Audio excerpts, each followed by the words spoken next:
ყველაზე გემრიელი სახლური შუ. დაგჭირდება 1 ჭიქა წყალი, 1/2 ჭიქა ზეთი. ამ მასას დავდგავთ ღუმელზე, ვიყვანთ ადუღებამდე. წყალი და ზეთი ადუღდა, დავამატებთ ქვილს. კარგად უნდა გადაურიოთ და ისევ უნდა შევდგათ 2-3 წუთი ხურაზე, რათა მოიშუშოს ქვილი.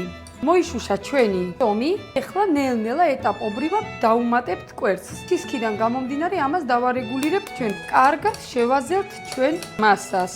ჩვენი ცომი გამზადდა, არც ძალიან სქელი, არც ძალიან თხელი. გადავიტანოთ ეს მასა ომარაში და ეხლა შევეცადოთ, რომ პატარა ლამაზი ფორმებით დავსვათ. ჩვენი შუები მზად არის გამოსაცხობად და შევდოთ ღუმელში 40-45 წუთი. შუებიც გამზადდა, მოვადუღეთ ჩვეულებრივი მოხარშული კრემი. ეხლა დავკრემოთ ჩვენი შუები, მოვაყაროთ შაქრის პუდრა. ჩვენი შუებიც მზად არის. გელოდებით ყველა სერეში ომარ ხიზანიშვილის 69 ჯიჯი ჰაუსის მოპირდაპირედ.